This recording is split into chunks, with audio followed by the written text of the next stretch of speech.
saya lebih ke sosial emosionalnya. Jadi untuk anak itu saya bentuk dulu yang pertama kemandiriannya.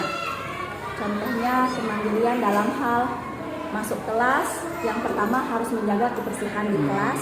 Dengan cara apa? Dengan cara melepas sepatu sendiri, pakai sepatu sendiri. Terus kalau di kelas kalau ada sampah, jadi anak nggak harus lagi dibilang, langsung begitu ada sampah mereka langsung inisiatif sendiri untuk mengambil dan membuang ke tempatnya.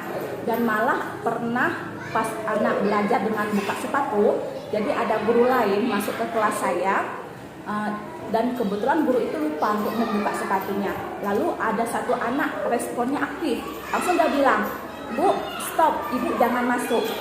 Jadi si ibu ini terkejut kenapa tidak boleh masuk, karena sepatunya belum dilepas. Kalau mau masuk, lepaskan dulu sepatunya. Jadi dari situ alhamdulillah, kalau saya pikir si anak sudah tahu dia masuk kelas itu harus buka sepatu untuk menjaga kebersihan di kelas.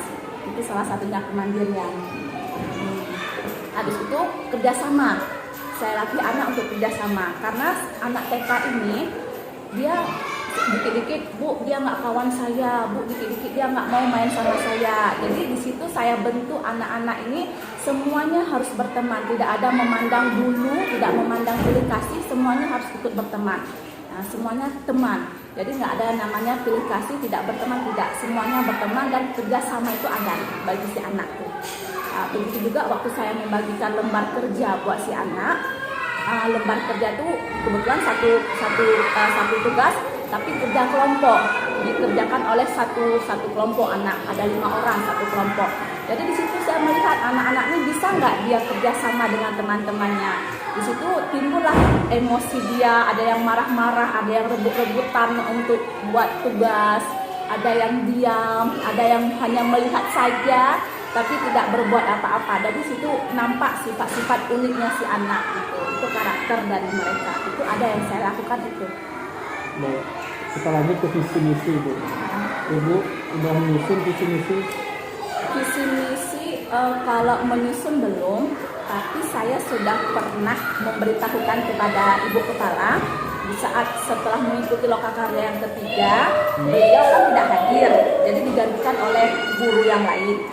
Jadi setelah keesokan harinya saya jumpai Ibu, saya bilang, "Bu, kita harus ganti visi misi." Karena visi misi ini dari sejak dibangun sekolah ini sampai sekarang nggak pernah diganti. Nah, dan kebetulan waktu lokakarya itu kan ada pengawas, ibu pengawas yang hadir, dan ibu pengawas melihat visi misi kami, kata ibu pengawas, itu terlalu berat untuk anak TK. Anak TK itu kalau untuk teknologi yang canggih itu masih terlalu jauh buat anak TK. Kalau bisa diganti. Lalu saya sampaikan ke Ibu Kepala, "Bu, visi misinya ini harus diganti." Dan saya tunjukkan, ini Bu yang dikasih sama Ibu Pengawas. Kira-kira kapan kita duduk bersama, kita ajak guru ini untuk menyusun ulang, merevisi kembali visi misinya. Dan visi misinya ada sama saya. Kalau memang Ibu setuju, kita pakai yang ini. Berarti yang di depan harus kita ubah, kita buat yang lain. Kata Ibu, alhamdulillah boleh. Kata Ibu, itulah Pak, belum ada waktu yang tepat untuk duduk karena ini mau menjelang bagi rapor.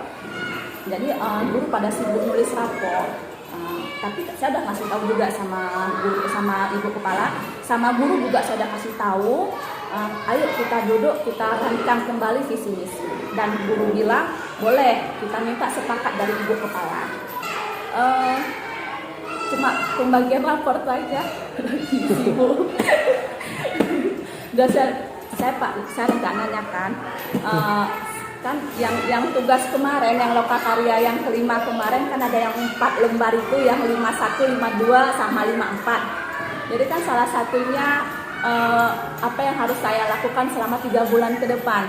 Di situ salah satunya saya ingin memberikan praktik baik kepada guru-guru ini. Jadi apa yang saya rasakan, keluh kesah yang saya rasakan selama pendidikan guru penggerak, saya ingin mereka juga ikut merasakannya. Jadi ada saya bilang juga sama guru-guru ini, saya punya RPP berdiferensiasi dan juga RPP yang sosial emosional, kompetensi sosial emosional KSE. Kata guru, oh boleh tuh, boleh, kapan? Katanya, mau kalian, kalau mau saya ajarkan. Bukannya saya menggurui, tapi apa yang saya dapatkan di pelatihan pendidikan guru penggerak akan saya bagikan ke kalian. Jadi RPP yang sudah itu bukan tidak bisa dipakai lagi, tapi hanya saja revisi. Ada penambahan sedikit, di situ ada penambahan kontennya, prosesnya, dan juga produknya. Saya bilang gitu sama mereka. Oh boleh. Kapan nih kita duduk? Saya bilang, kalau nggak selesai ini aja boleh Bu Adik, selesai rapor, kata guru-gurunya. Boleh, saya bilang. Berarti selesai pembagian rapor kan libur 2 minggu. Nah dalam 2 minggu itu rencananya kami tidak libur. Nah, saya akan memberikan RPP berdiferensiasi kepada mereka. Dan disitulah nanti langsung menyusun RPP untuk ajaran baru. Itu program sekolah. Sebenarnya banyak program yang akan kami susun. Salah satunya program Jabar, Jumat Bersih. Alhamdulillah udah terlaksanakan. Jadi setiap hari Jumat, anak-anak itu setelah baris, di saat mau masuk kelas, jadi yang dulunya pas begitu baris langsung masuk kelas, tapi sekarang habis baris nggak langsung masuk kelas. Jadi anak mengutip sampah. Ada sampah di sekelilingnya, mereka mengutip sampah. Dan alhamdulillah saya lihat mereka antusias. Sangat semangat sekali, sangat mungkin 1-2 anak yang bermalas-malasan, berleha-leha, tapi yang lainnya alhamdulillah mau